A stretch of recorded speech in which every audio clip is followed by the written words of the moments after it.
Touchdown Tampa Bay. You're listening to the Pewtercast.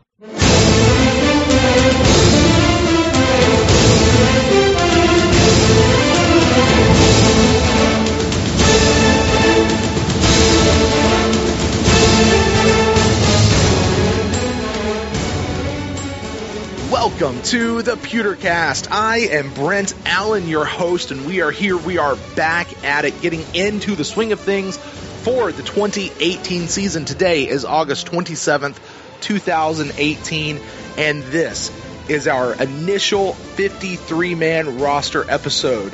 With me, as always, is my co-host, a man who's a little spicy at people who are still wishing the draft turned out a different way. Ren Daxt. Ren, how are we doing today, buddy? Good. It is 53-man roster article, YouTube, podcast week. This is everybody's got one. Yeah, that's right. Everybody's got one. So this will be ours. I think I've seen a few of them. They all look pretty similar, but since we together are smarter than most people out there, combined brain power, ours is going to be correct, of course. By our powers combined, we are Captain Buccaneer. No. Okay. Anyway. Is that a Captain Planet reference? Yes, it absolutely was. 10 points to you for picking up on that. I never watched it. It might have been a little past your time. It was right there for me, though. But anyway, guys, that is what we're going to be doing today as we get into this. And then towards the end of the show, Ren, you had a little exchange on Twitter earlier today, or I guess earlier this weekend, and you've got some stuff to get off your chest, I think, about the whole Vita Vea, Derwin James thing. So we'll hit that up way towards the end of the show. You guys stay tuned for that. But, guys, we're going to take a quick little break, and right on the other side of this, we'll come back when we talk about our 53-man roster.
Welcome back, everybody. This is our 53-man roster episode, and as Ren said, this is going to be the correct one for anyone out there who is wondering.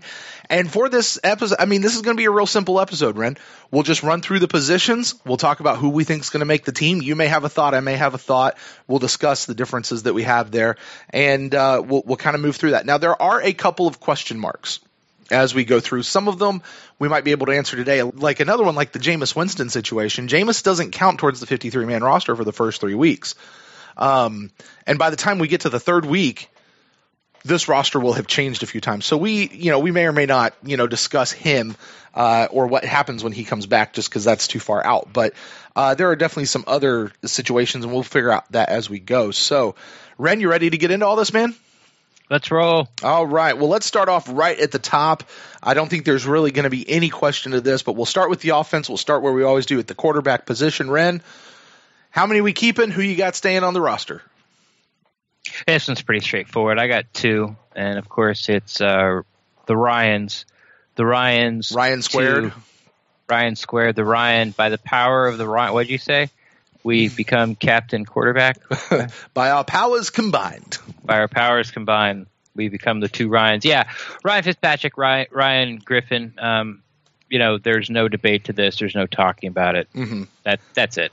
The only thing that I will say about this, when Jameis does come back, I think we keep all three. I think we keep both of the Ryans, and that the person that gets off the roster will be found somewhere else from another position group. But I'm with you. It's going to be the two Ryans. Austin Allen will not be around, and that's where we are. So, all right. Moving on, we'll just move up the field or up the roster. Let's go to the running back position. Now, this one, there was a little bit of some question marks on it. Because we had both Jacquizz Rodgers and Charles Sims as kind of the veteran presence a little bit here, but it turns out Charles Sims is now on IR. He's about to be released with an injury settlement, so he is off the table. So the real question is, do you think we keep three running backs, or do you think we keep four? And if we keep four, who do you think that fourth one is? Yeah, that would have been interesting to see this debate and who would have kept Charles Sims and who would have cut Charles Sims. Mm-hmm. But like you said, we got Cole Gardner. We got robbed of that. Oddly enough, here's a conspiracy theory. Wilson was the one who ran up the back of Charles Sims and got him hurt. No, was he really? Yeah, it was on a kickoff. So he took him out. Well, I'm pretty sure it was Wilson. It might have been Dari, but I'm pretty sure it was Wilson. Anyway. Not a big surprise. I'm going with 4. Peyton Barber, Jacquizz Rodgers, Ronald Jones III, and Sean Wilson I'm keeping. I thought there was going to be a real good competition there between Dare and Wilson that might have even extended into this 4th preseason game.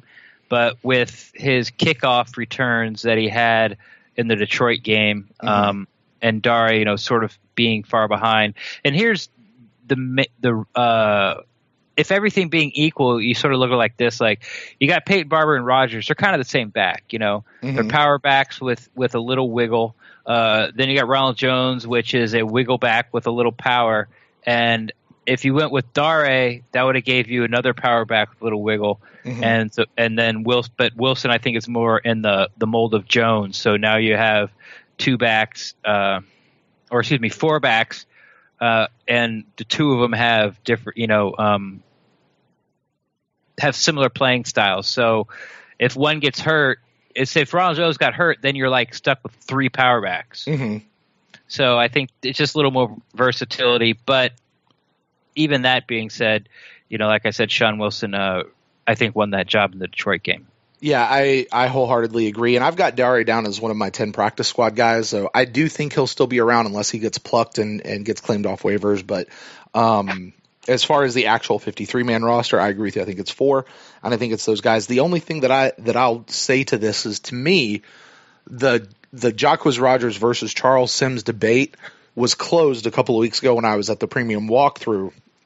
And Charles Sims was, I talked about then there was sort of this dividing line between the players. And, unofficially, nobody ever actually confirmed this, but as best as I could tell, on the left side was all the people who were locked to make the roster. On the right side were people who were still battling. Jacquizz Rodgers was on the left with the locks, and Charles Sims was not. He was very much over on the battling side. So, to me, I think Jacquizz Rodgers was really locked in here over Charles Sims, and the real question was between Charles Sims and Sean Wilson.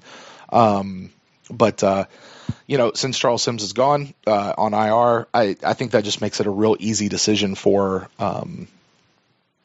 Jason Light and Dirk Cutter to keep him there. So, that's where we are with that. All right, so that's running back. That gives us – we'll keep our running total, Ren. That gives us 6 people now signed to the active roster. Let's move over to tight end. What do you think about tight end spot? Another pretty position that's locked up. At the beginning of training camp, even back in the OTAs, I was saying it was going to be hard for Alan Cross to make this team with all these tight ends they brought in. But one by one, they started dropping like flies. And the ones that stayed around never really moved up the depth chart so much. There was a few. Not Matt Weister. Ernsberger and Tanner Hudson are kind of the 2 that popped out.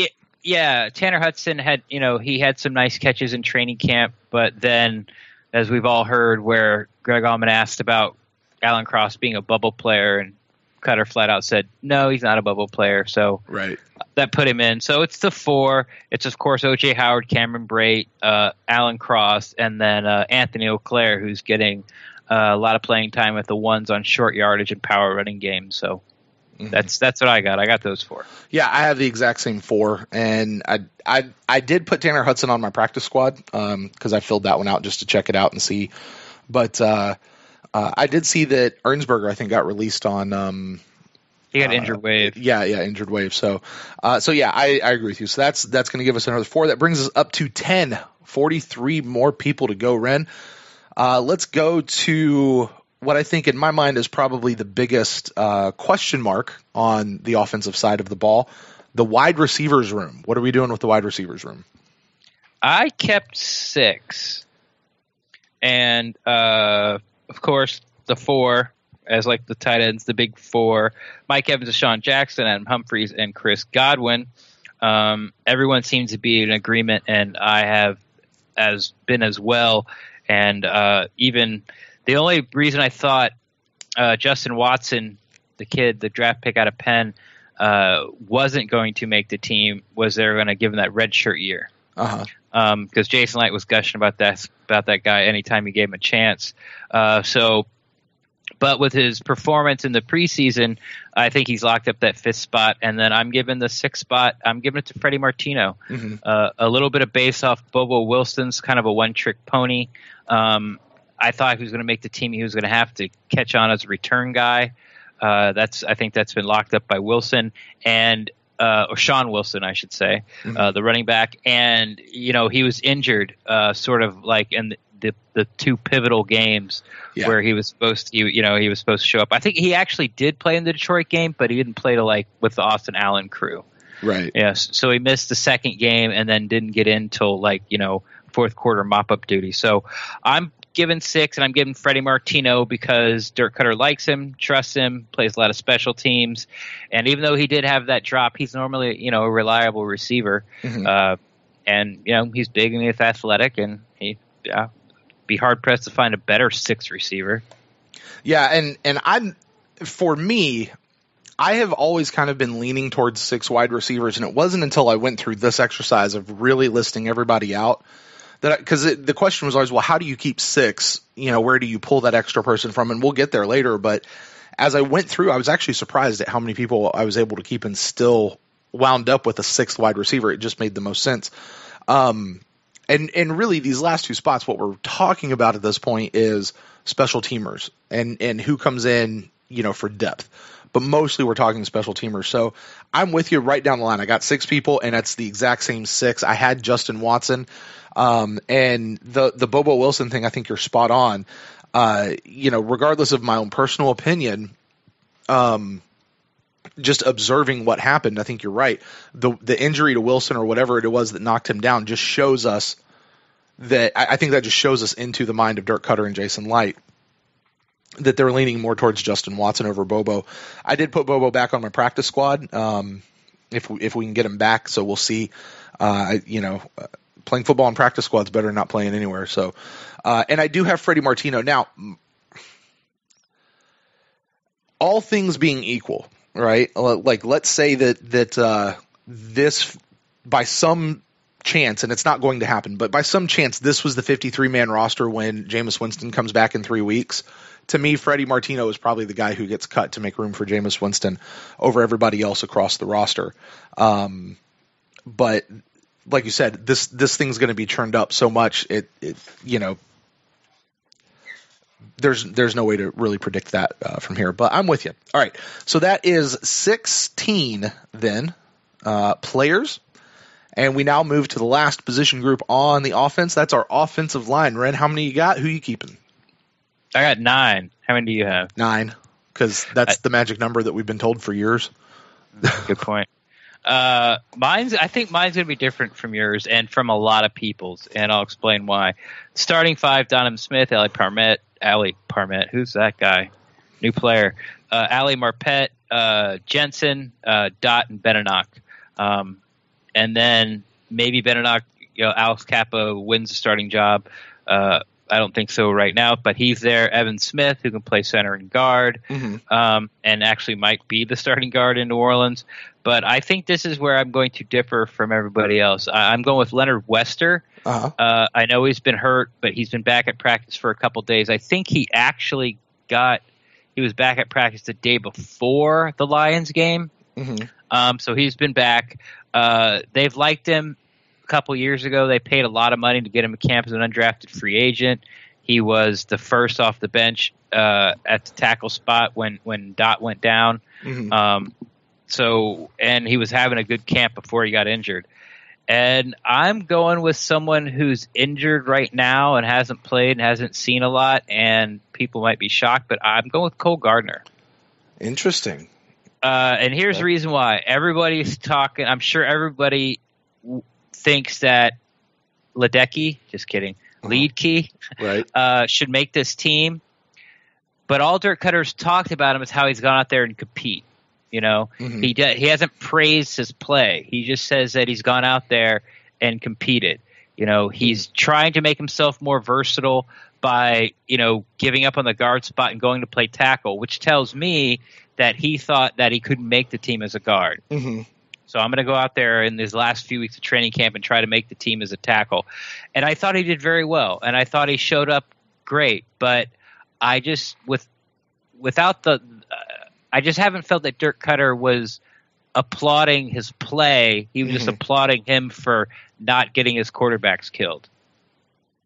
So if Cole Gardner can come back, I think it's going to be his if he's healthy by week 1 in New Orleans. If not, then I'll go with Leakey. But right now I'm going with Cole Gardner. Your favorite player? I'm getting you a Cole Gardner jersey if he makes the squad, Ren.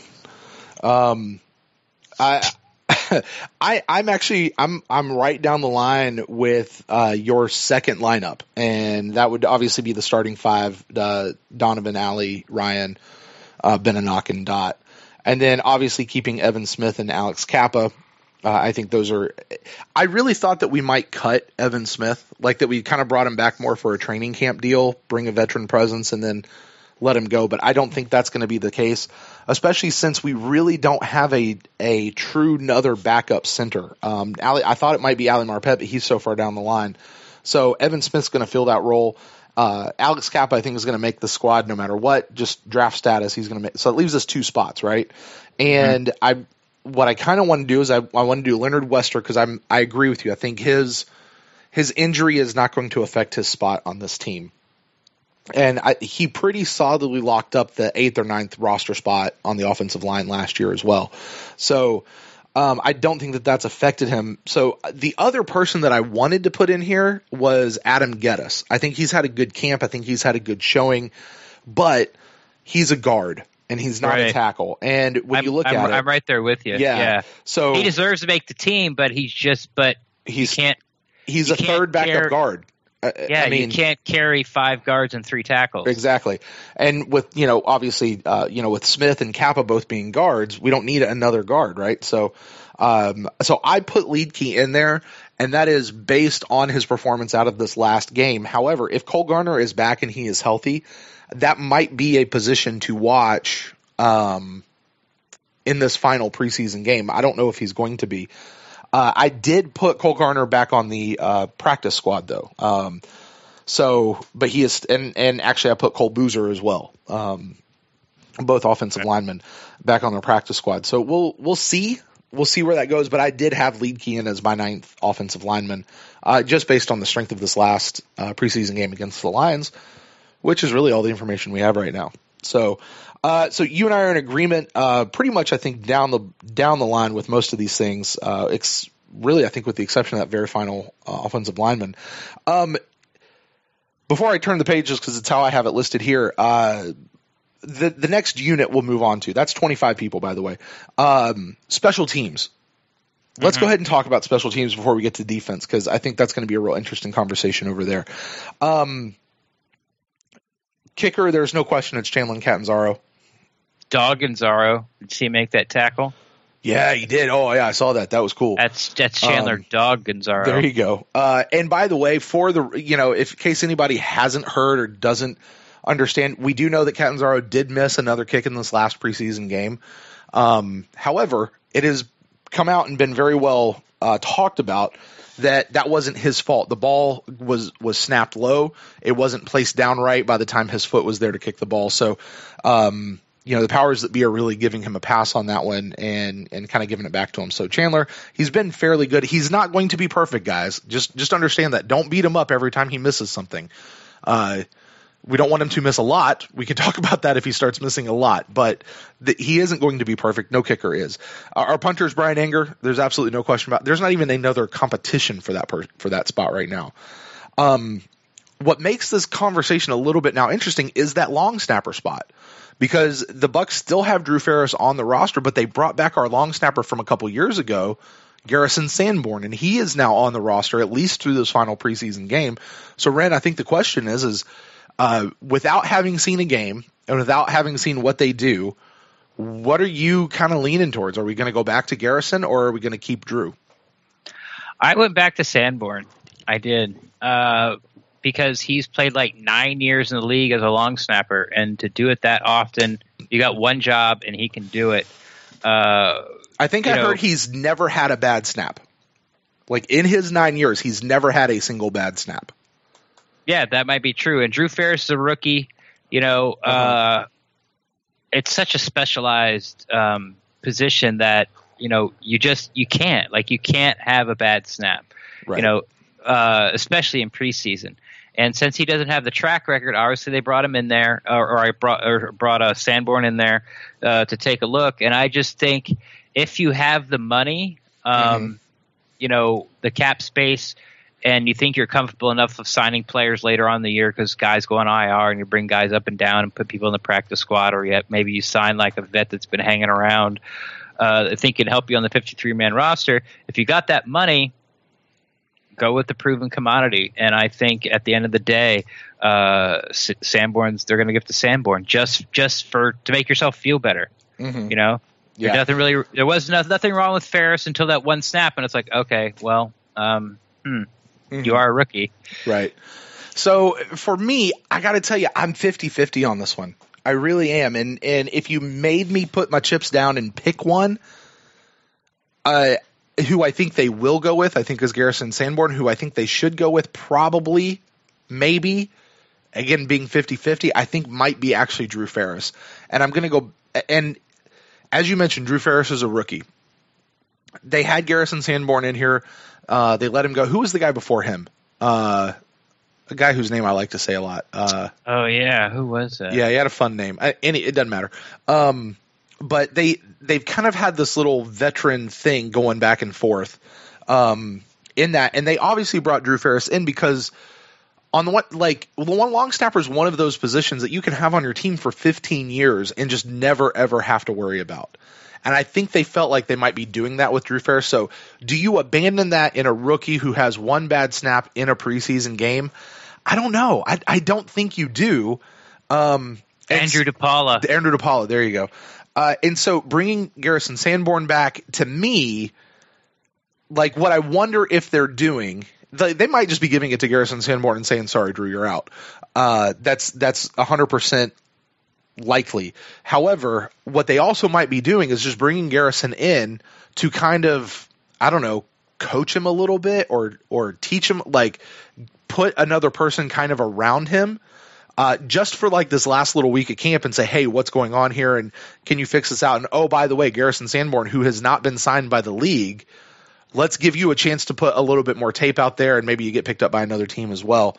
But the real purpose, I wonder, and I'm not saying I think, I'm just saying I wonder, is if they might be bringing him in just to kind of help Ferris out, and their intention is to stick with Ferris, which would make sense to me because that's one of those, you just don't want to deal with that position every year, right? Like exactly. That's why you sign Garrison Sanborn, because you don't want to deal with it. Right, but he's at the latter part of his career though. So, but I'm with you. So what? I hear you. I don't know. I'm just saying I wonder.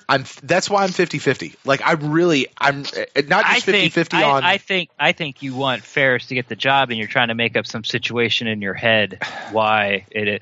Well, they brought him in to make him feel better, or they brought him in to coach him for a week. It's like, no, man. It's like you have one job. The guy's been snapping his whole life. What's he, like 23, 24? Yeah, I don't know. He's been long snapping probably since he was 8 years old. He doesn't need. It's there's no like secret. It's not a golf swing, bro. Just isn't it? Look between. Is it not? I don't know. I'm not a long snapper. I don't know. You just look between your legs and you throw it back there. That's all you do. That's all you got to do. And you might be right. But so then my question is, why haven't they released Drew Ferris yet? If they're gonna bring in, they haven't seen how Sanborn, which kind of shape Sanborn's in yet. You might be right. I don't know. Like I said, I could go either way on it. I really could. Which one could. Well, you got to pick one, bro. No. That's what I think. What the team will do is they're going to stick with Garrison Sanborn. I'm kind of 50-50 on what they should do. I can see it both ways, but I think they're going to stick with Garrison Sanborn. You mean sign Garrison Sanborn? Yeah, and I think get rid of Ferris. Yes, that is what I think the team will do. Okay. For all the reasons that you talked about, that's what I think they will do. I'm just saying I see a something that they could do it in a different way. So anyway, I'm with you either way. Like if Ferris ends up being long snapper, I'm not going to be shocked. Right. But I don't know. I have a hard time holding that against a rookie for one bad snap in the preseason. Basically derailing literally an entire career because of that. That bothers me a little bit. Not that we owe him anything, and not that the Buccaneers owe him anything. That's not what I'm talking about. It just but on the other side, we've had so much issues with the kicking thing that, damn it, we're not letting this one be the thing that takes our kicker down this year. So I get it. I really do. And sometimes it's the opportunity you get and you screw it up. So okay, I'm done talking about the play. I am too. All right, that's why. And so let's move on to defense. Let's get into some more fun conversations. All right. By the way, for the record, we are now at 28 positions filled on the roster. We have 25 left. That's going to give us an even 25 and 25 between offense and defense. I don't know how often that happens. However, let's start on the defensive line. We'll split these up into defensive ends and defensive tackles. Let's start with the ends first. Ren, how many you got and who you keeping? I've got 5, and it's the usual cast of characters mostly, of course. Vinny Curry, Jason Pierre-Paul. I got Noah Spence. Yes, even though he's in the doghouse, he's still going to make the team. I got Will Golston, who was very shaky during camp but has come on strong late. And I think, the best edge defender and very underrated player in Will Clark will be my 5th defensive end. I'm with you right down the line, all the way around. And the only thing that I might put in here was you talked about Will Golston, of how he's kind of come on strong here lately. And you're right, he's had a crappy camp, just no bones about it. But this last preseason game, he showed out, and a lot of it was done at the defensive tackle position where they slid him on the inside. Now he's still listed as a DN, so that's why we're going to keep him in this group. But for a guy who is under contract for guaranteed money, if he shows any kind of signs of life like that, they're going to do what they can to keep him at that point. Like they kind of have to force him to, he has to force their hand to cut him given his contract situation. So, I'm with you. All 5 of those guys. I don't think that anybody else is close. I got Patrick O'Connor coming back on our, practice squad. Yeah. But outside of that, what about Lambert? I feel like Lambert's one of those guys we've seen enough out of him, and But I like him as a 4th defensive end or 5th defensive. Oh, he's a tackle though. I'm sorry, we haven't got there yet. Yeah, I don't even know. I don't have him on my practice. I don't even know if he's practice squad eligible, to be honest with you. I'm not sure. But since you mentioned that, let's go ahead and talk about our defensive tackles. How many did you keep, and who do you got? This is where it starts to get really shaky for me, because it's this guy stays if this happens, and that guy stays if this happens, and I'm talking about a whole different position group. So I'm going with 5. Okay. Maybe. So it's once again, the big four seems to be sort of this position group mantra. Gerald McCoy, Bo Allen, Vita Vea, and Mitch Unrein. But out of whoever's left between Devontae Lambert and Adam Reth, who was an interesting athlete, but they add him on. I didn't see anything out of him in the Lions game. Nathan Bezada, who I couldn't even have told you he was on the team, really. But this Jarrell Worthy guy, he got some very Gerald McCoy-like quick penetration in that Lions game. He's a former second-round pick. He's been traded for, and then he bounced around a little bit. And I think he had a batted pass as well. So for depth, he's, if you're thinking of him as a second-round pick and he's not starting, he seems to be a disappointment. But from what I saw against Detroit, I liked him. And so for right now, I'm putting him on there, so that gives me 5 defensive tackles. I have 4 defensive tackles. Yeah, and this is where and that's in Gerald McCoy, Bo Allen, Mitch Unrein, and Vita Vea. Now my asterisk is next to Vita Vea's name, which is if he starts the season on the PUP list, which I don't think he's going to. But if he does, player unable to play or something like that, I think it's Perform. There you go. I think it's Jarrell Worthy. I think he is the guy who would slide in. But I do think that they only keep 4 defensive tackles. And if they keep 5, I think Worthy is probably going to be it, provided Vea is not on the PUP list. So. Well, you also got to think about Mitch Unrein in such Mitch Unrein fashion. Like, he didn't have a press conference. He doesn't talk to anybody. You try to talk to him at practice, he stoned you. Right. The guy got a concussion before the first preseason game and hasn't hit the practice field yet. I mean, he's not back. So I don't know if they pup him either. So, you could be looking at both those guys to go on the pup list. That'd be a very long concussion injury, though. For football, yeah, but I've seen hockey players miss a whole season. I've seen baseball players miss a whole season. Yeah. Baseball players, there's no contact in that at all. And I've seen baseball players miss whole seasons due to concussions.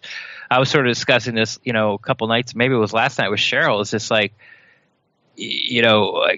you see other football is the only one where the guy gets knocked out.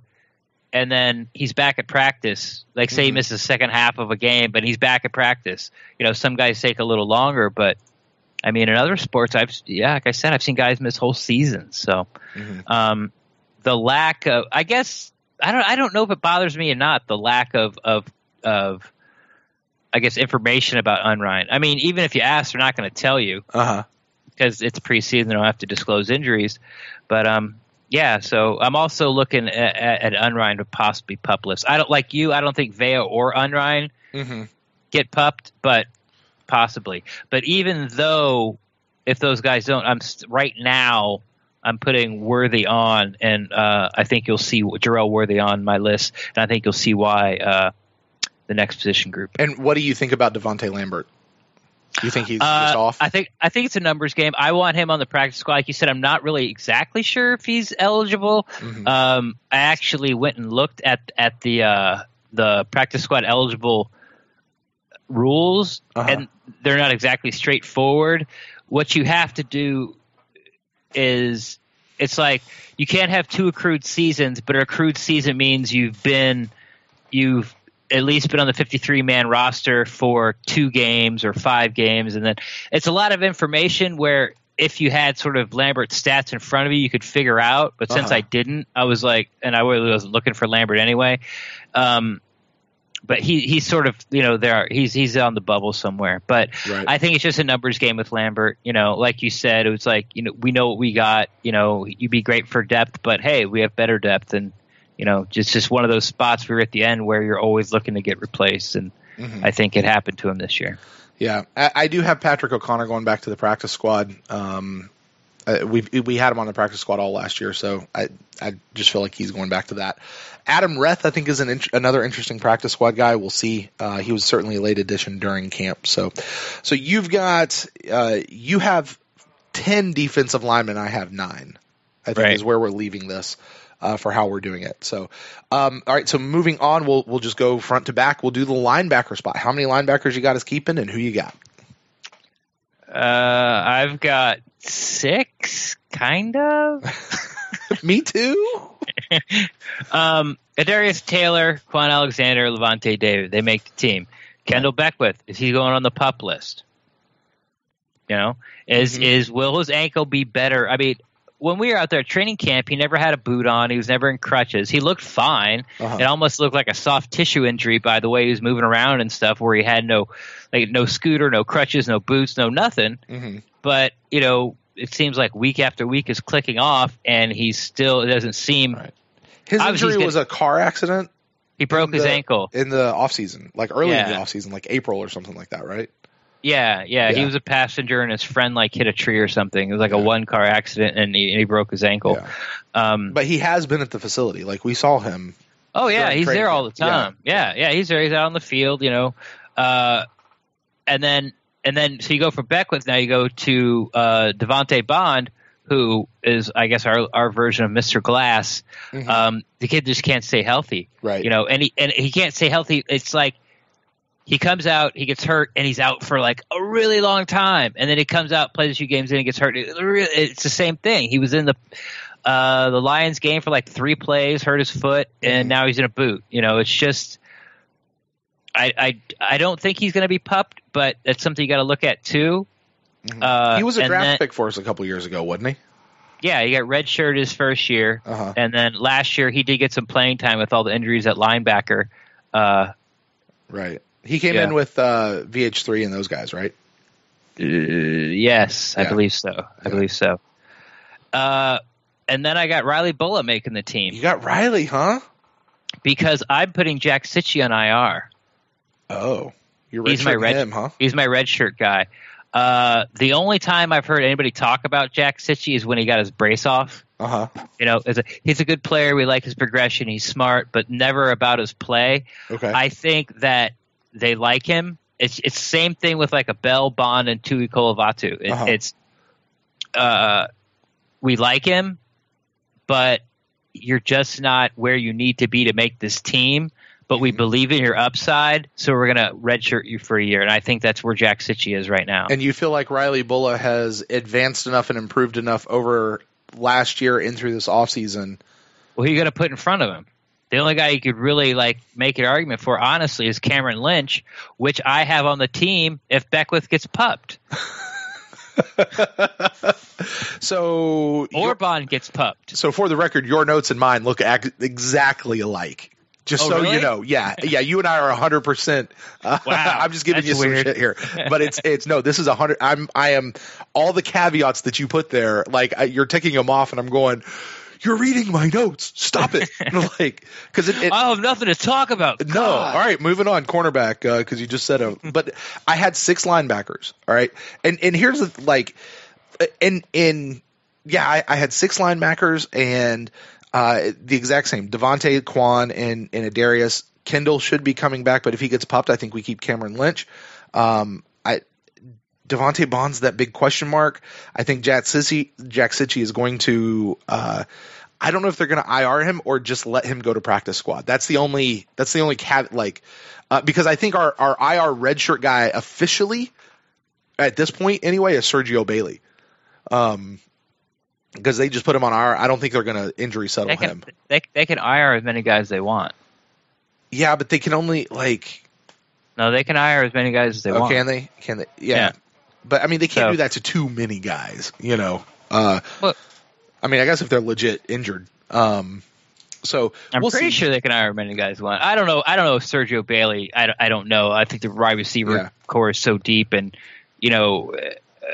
was Bailey really that much better than Phillips? Here's my thing with the Baileys and the Phillips are, what they did? They got to where they were supposed to be, and they caught the ball, and they have like a really good third string quarterback throwing it to them. They didn't really have great separation against guys that are probably not going to make the teams they were playing against. I mean, they did their job. They got open, and they caught the ball. Right. But how Sergio Bailey gets in against the ones, against like the Chargers defensive backs, is he going to be able to get open? It's that level of competition thing. Now I know people liked him, but I just didn't. He never seemed to climb up the depth chart. He never got to a point. He never got to the Justin Watson point. He never got to the Freddie Martino spot. Right, but look who was in front of him though.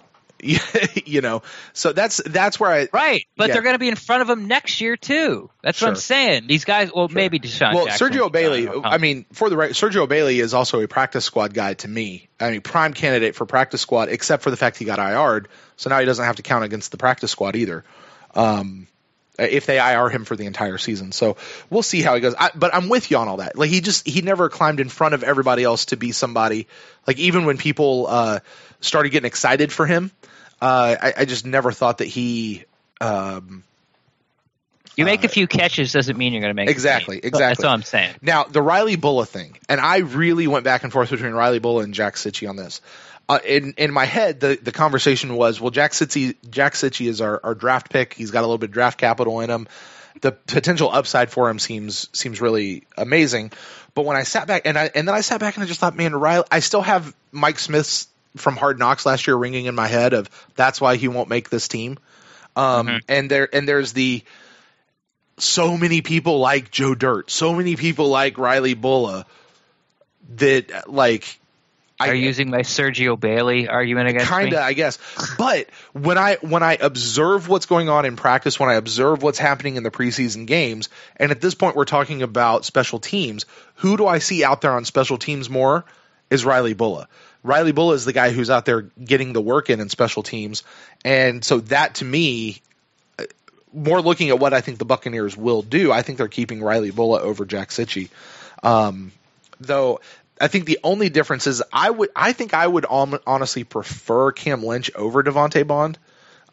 That's a personal thing. But if Devontae Bond if he's injured and he goes out for whatever reason, I think that just clears the way for Cam Lynch to be there, or Kendall Beckwith if he's on PUP list, that clears the way for Cam Lynch to stay as well. So, yeah, one last thing.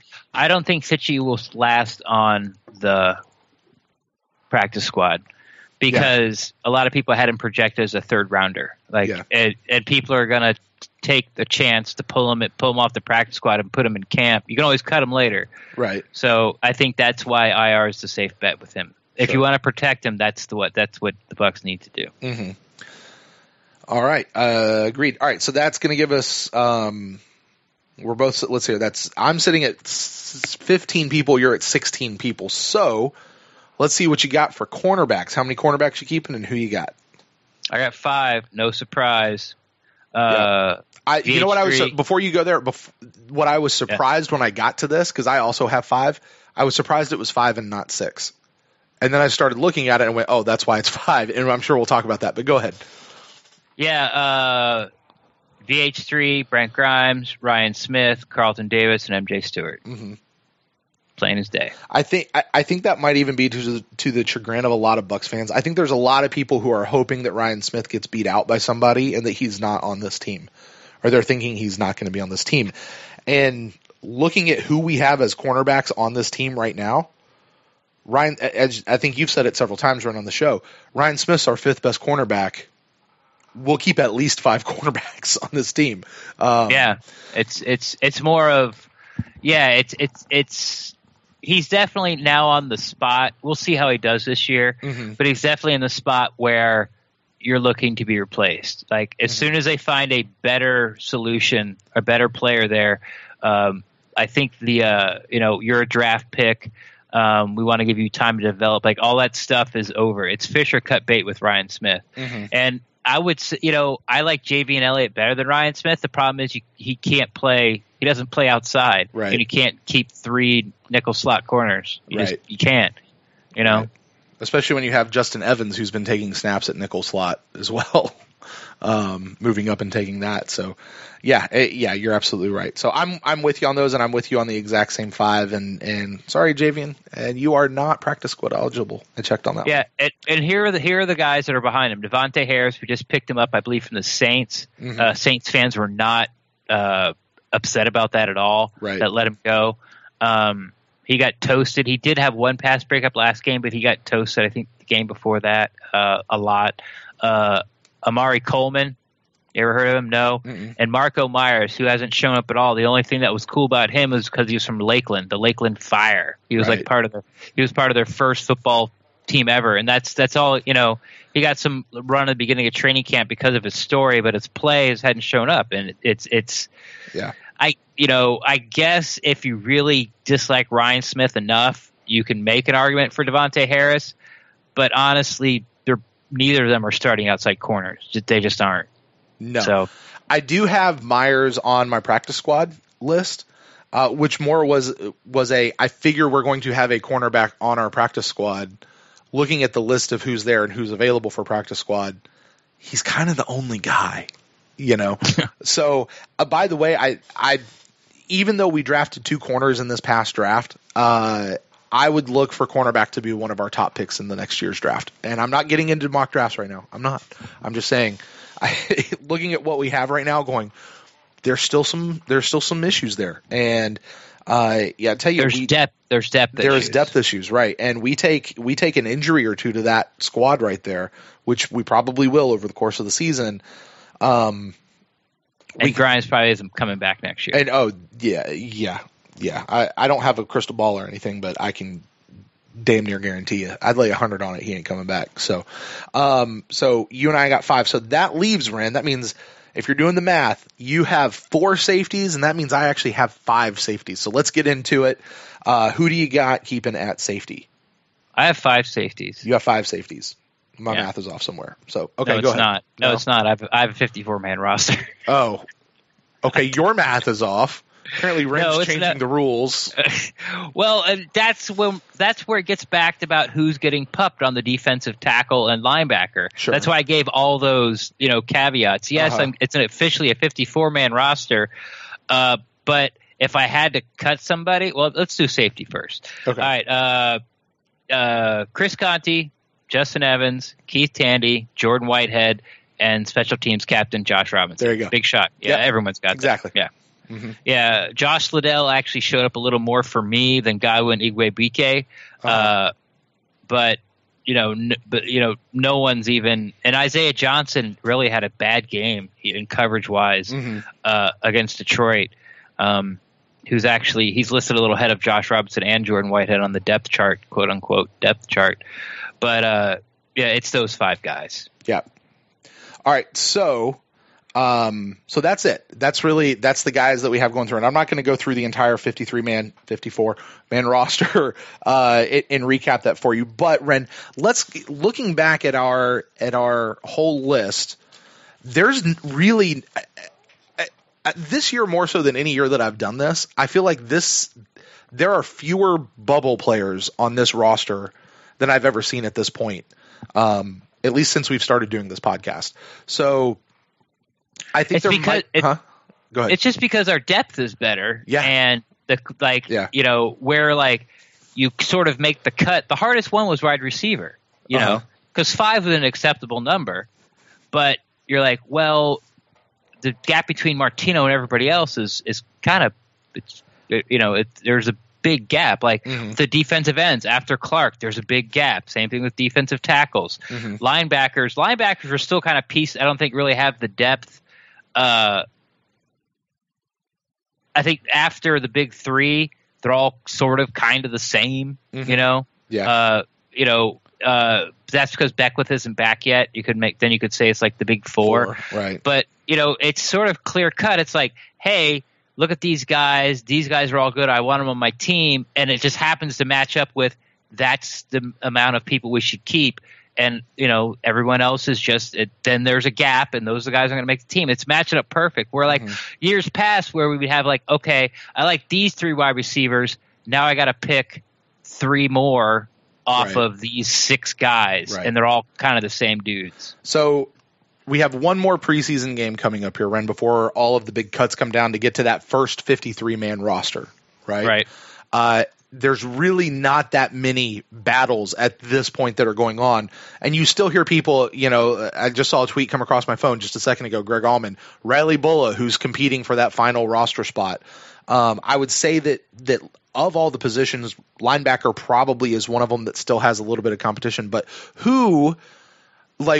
which people battles, which spots really do you think might be up for grabs that we should be watching for on Thursday night's game?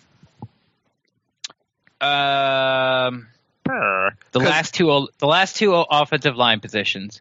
I don't think Wester or Gardner are locks, just because they've both been injured.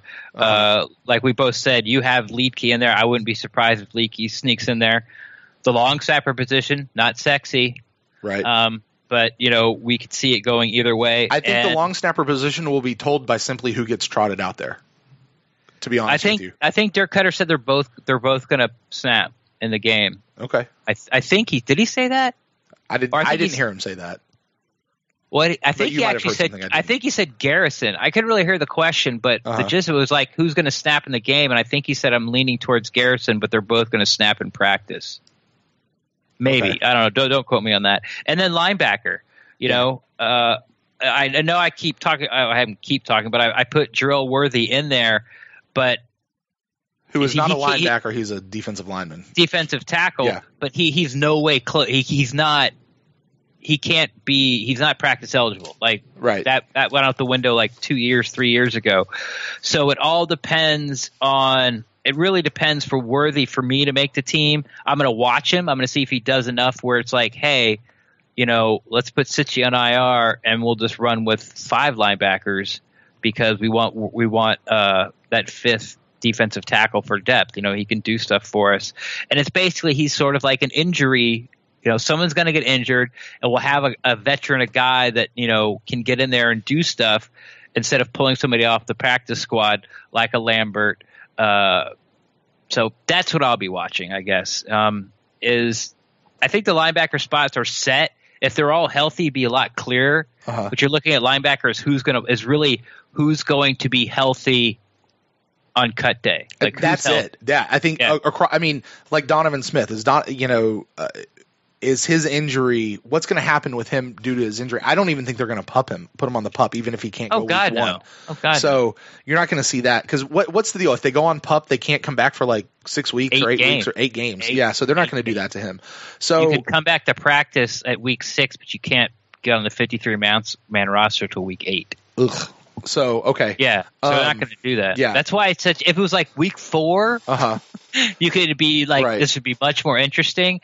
But yeah, like I said, I think whoever's healthy on cut day at linebacker is really going to sort of shape, the safety position with Josh Robinson and possibly the defensive tackle position with Jarrell Worthy.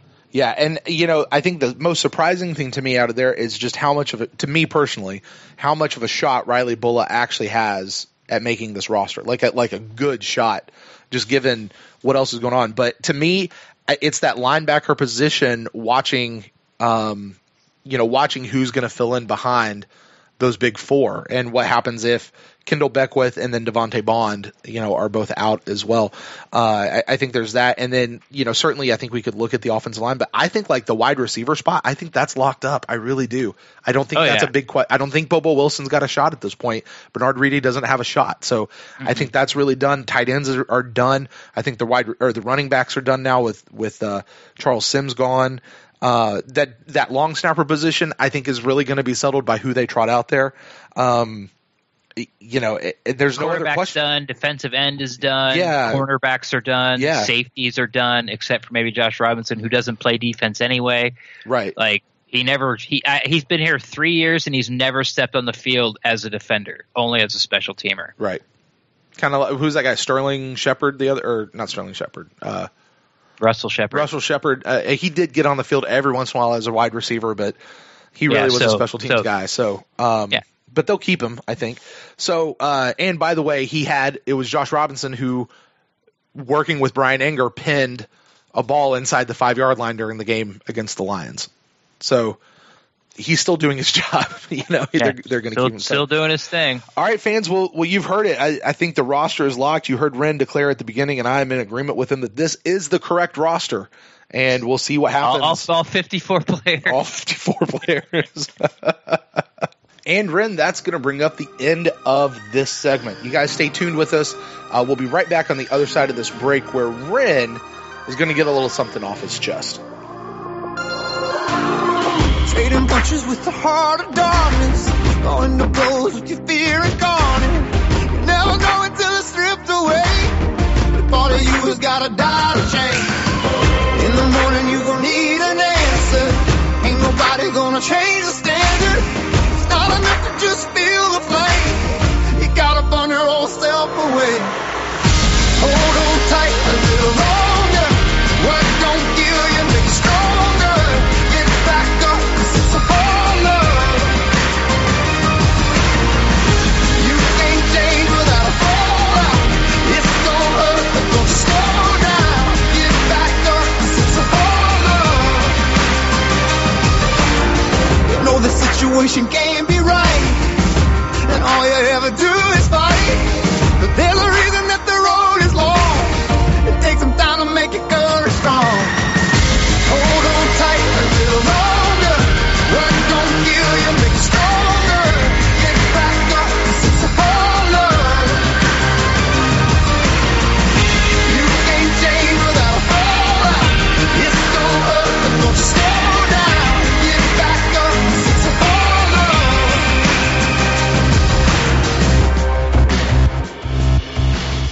Welcome back to the Pewtercast. Now, Ren, one of the benefits of this past offseason for us is you and I have gained, both for the Pewtercast and personally, a lot of followers on Twitter. There's been a lot more interactions. I don't know about you, but my notifications daily are just blown up. You had a little exchange the other day that happened on Twitter that you kind of said, "That's it. I'm talking about this on the next episode of the Pewtercast." So, man, I'll shut up talking now and hand you the mic. What's going on? Yeah, it's the Derwin James Vita Vea conversation, quote unquote talk. I put on Twitter. It's like, if you think that the Bucs should have took Derwin James over Vita Vea, you're wrong, or you're just a homer.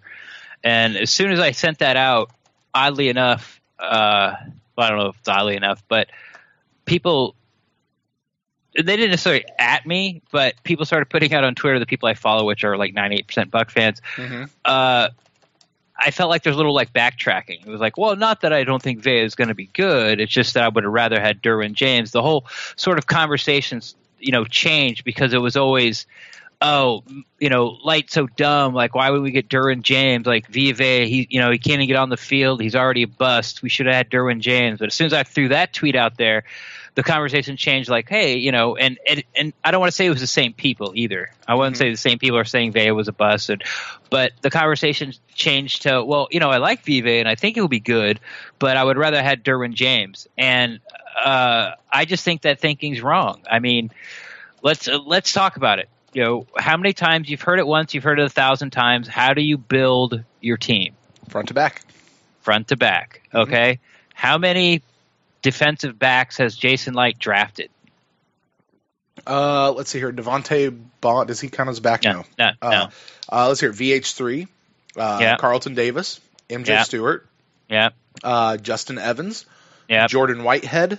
Is that 6 or 7? I lost count. It's 5. No. 1, 2. No, that's 6. 4 cornerbacks, right? No. I'm sorry. VH3. 1. MJ Stewart. 2. Carlton Davis. 3. Yeah, you're right. Justin Evans. 4. Jordan Whitehead. 5. Is that it? And Ryan Smith. 6th. 6. How many defensive linemen has Jason Light drafted? Noah Spence. Mm-hmm. Vita Vea. Mm-hmm. I'm done. No, you forgot one. No longer on the team. Just got injured wave. 7th rounder. Oh, Stevie T. Yeah.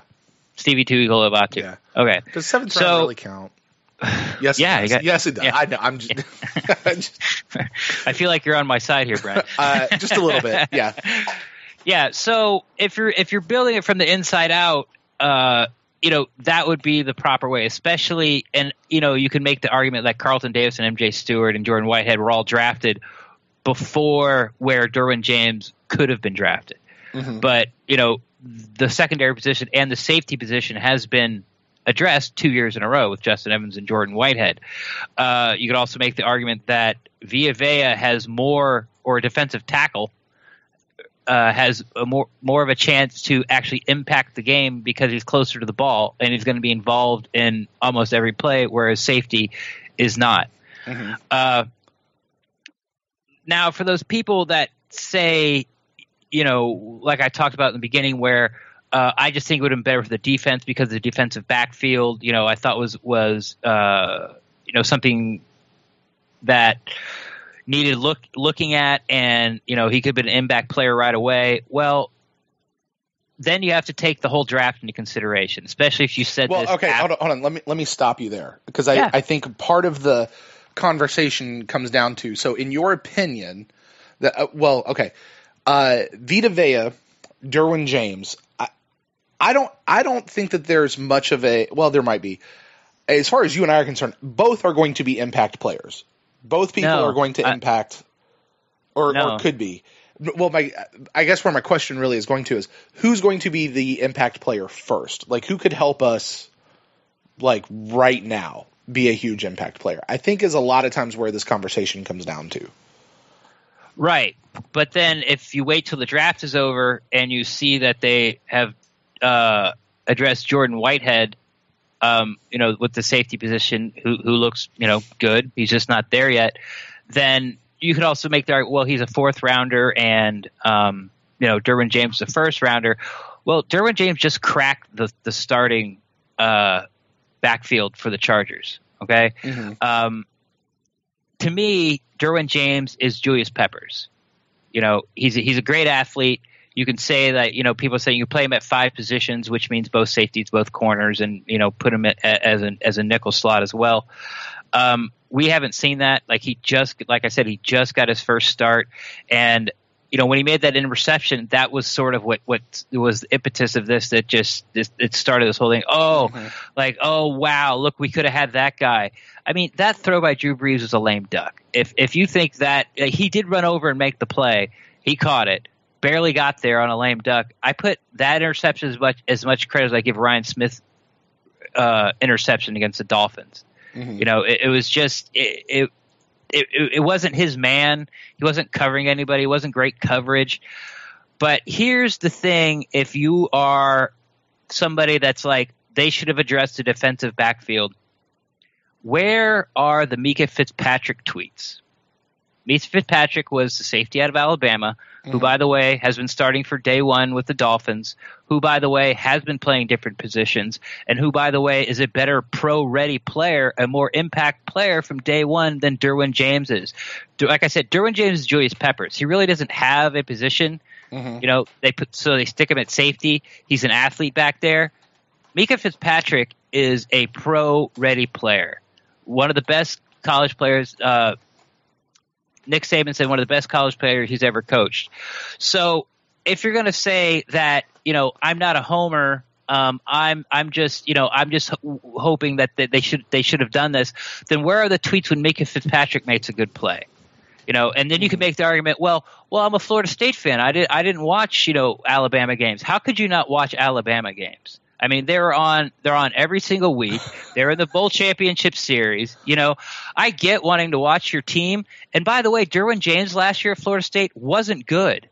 His good year was the year before that. Mm-hmm. So if you're going to tweet out these things about how Derwin James could have, would have been the starting impact player on safety, you should be just upset about every time Micah Fitzpatrick makes a play. But you're not following Micah Fitzpatrick because he didn't go to Florida State. And that's the only reason you're doing this. I understand, like, you can be a homer. I get it. I mean, I really don't care. But to start, saying that Jason Light is stupid or he would have been a better player, a better fit for the Buccaneers, it's not true. You know what? Jason Light got the best interior defensive lineman off the board. He was the first defensive interior lineman off the board. The only reason he wasn't the first defensive lineman on the board is because of Bradley Chubb, who, in my opinion, if the Giants had any semblance of a running back and all these teams didn't a quarterback, would have been the first player off the board. Mm-hmm. The defensive end from North Carolina State. Now, that is a prized position. To me, this is what positions go on a team. Quarterback, left guard, edge rusher. Like a 3-down edge rusher. That's what Chubb is. Mm-hmm. So you have the chance to get the best player at his position, a position of need, a young guy that you can have for 5 years that's going to be closer to the ball, that's going to make make more impact game-wise, game in, game out, year after year, than a guy who's just a playmaker, just an athlete that runs around. And sort of I'm hanging my hat on this. And if you're like, well, we needed a safety. Well, we got one, by the way. And if you're upset about Derwin James making all these plays, then you should be tweeting just as much about Mika Fitzpatrick, because he was the guy that could have stepped in and been the impact player, but we don't hear anything about it because he didn't go to Florida State.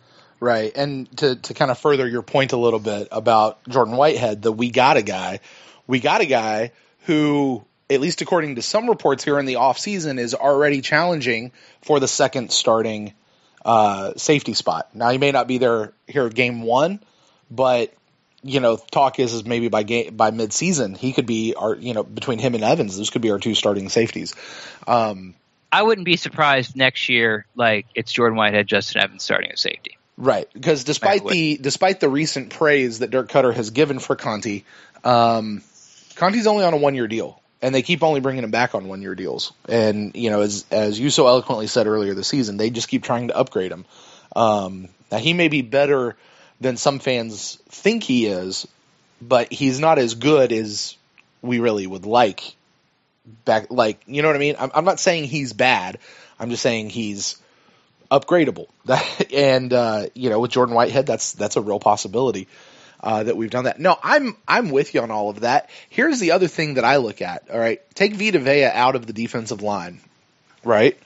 And I don't have all of. We don't have any young defensive linemen. Yeah, I was going to say, what is the average age of everybody else when you take Vita Vea out of our defensive line? Yeah, 27, 28. I mean, they're up there. Noah Spence, I think, is the next youngest guy on the team, and he's in his third year now, with the team. So you've got to build the defense front to back. You've got to keep the defense going. Bo Allen, Vin Curry, these guys, they'll be around for a couple of years, but they're not going to be long-term solutions. Vita Vea is a long-term solution. Right, and then interior tackle like Bo Allen, yeah, we got him, and he's good, but he wasn't a first-round draft choice. Mm-hmm. He had to scrap and claw and make his way. Well, he reminds me of Clint McDonald. You know sure. what I mean? Like, not a first-round draft choice, but a guy who can go out and get the job done. He's not gonna. What does Cutter call those guys? He's a glue guy. Right? That's what Light calls him. Yeah, or Light calls him. Yeah, Light. Like he's a glue guy. Like he's a good guy. You need him on the team. You need those kinds of players. But he's not going to go out and be the dominant guy that runs around and makes 8 Pro Bowls in a row. Vita Vea potentially could do that if he's healthy. Yeah, he has the skill set, and it's also hard to make this argument without Vita Vea. He didn't even get through one padded practice, so we haven't seen him do anything really. But I guess that's just it. If you're going to try to disguise your homerism, which I said there's no problem being a homer, just don't call Vita Vea a stupid draft pick or a bust, because you don't know. And if you're going to pin it, if you're going to say, well, it was just somebody that I would like to have over Vita Vea because of the situation in the secondary. Well, now look at the situation in the secondary. Like we got Carl Davis, we got MJ Stewart, we got Justin Evans, we got Whitehead, and by the way, we have the best interior lineman that was on the board, and we have him for 5 years and years to come. But like I said, if you're going to go, well, we could have had Derwin James was the first safety taken off the board.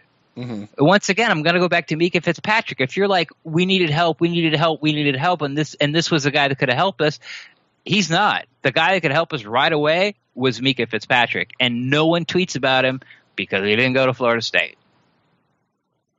There you go. That's about it.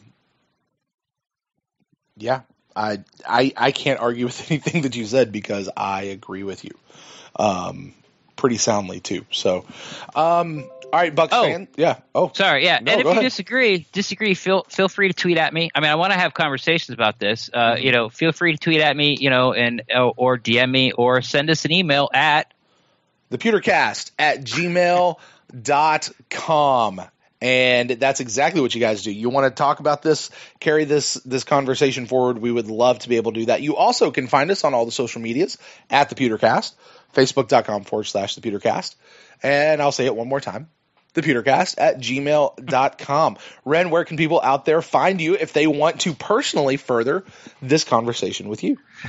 Find me on Twitter at Rendax, REN_DAXT. I'm always down to talk Buccaneers football or Vea versus James. And if you'd like to get a hold of me personally, I am at Brent Allen Live across all the social medias. Hey, if you are part of the Pewtercast Fantasy Football League, you're one of the two leagues, you're in one of the two conferences, all of the invitations have gone out. We had a YouTube video we did, Ren, about a week ago. You guys can go back in our YouTube channel where we sort of drafted the managers, the league teams, and split them up into the RFC versus the BFC, the Ren Football Conference and the Brent Football Conference. And all of the invitations are now out. So I've got a couple of guys who still have not responded to their invitation. Ren, do you still have a couple guys hanging out? I've got like 5. Okay. So guys, go respond to the invitation. If you're having trouble getting into the invitation, let us know. We'll see what we can do to help you out with that as well. But what we'll do is we're coming up. I think both of our drafts are set for this coming up weekend, Ren. I just threw that out. Like mine, I'll change mine. Like once everyone gets in, I'm going to start talking to everybody and see, because I know like in your draft, Chef has he works nights. Sure. So there's only certain nights that he has off and get in there. I'm going to set it up. I can move it to wherever I want. Ideally, I want to have it before the 4th preseason game, but as long as we have it by, kickoff Sunday, September 9th, game. Right. Yeah. So I just get in there and then we'll start talking and see who's available, who basically like I cannot do it this night at this time, then, we'll work around it. I just, to be able to send the invites out, I had to pick a date when the draft was. And so I just picked I think mine's at September 1st at 1 a.m. in the morning right now. Nice. Yeah. So if that's what's holding you back, just go ahead and click in and talk to Ren. We'll talk about that. But you guys go ahead and do that. If we don't hear back from you guys, we will need to give up your spot and open that up to some of the people that we have on the waiting list. So be sure that you do that. Also, if you would like When's the breakoff date? Let's make the breakoff date the day after the 4th preseason game. Hello? That'd be Friday. Yeah. Sorry, I was looking at the calendar. So that would be Friday. So August the 31st. If you guys are listening to this, that means you got about a week. You got 4 days, plenty of time. So August 31st, stroke of midnight that night going into September 1st. If you have not accepted, we will release your spot and open that up for people who are kind of in our waiting list. So make sure you guys go ahead and do that. Make sure you get in there. Also, if you'd like to join up here with the Pewtercast and support the show, find us at patreon.com/the Pewtercast. You can join up with the growing community that is over there, get all kinds of exclusive content. We've got a hangout that's coming up later this week, Ren, with the people who are at that level. We've got a bunch of stickers that are getting ready to go out, different things like that, different kickbacks. So you guys check out all the fun goodies over there. Well, Ren, with that, as we get out of here, man, I'll give you a chance. Any final thoughts on this 53-man roster as we head out of here tonight? Nope. I know I did a 54-man roster, but like I said, I think it's all going to come down about who's healthy at that linebacker core. If they keep 5 or 6, and that's sort of going to see if Jarrell Worthy actually makes the team. Besides that, it's a nice looking roster on tape, man. On paper. So offenses look good. Defense, I'm still a little worried about, especially the run game up the middle, and. But we will see September 9th. There you go. And on an upcoming episode, I'm going to talk about my predictions and my concerns and celebrations as far as what I've seen so far. We'll talk about that here on a future episode, so you guys stay tuned for that. But for now, that's going to do it for us, so we'll close out the show as always. Go Bucks!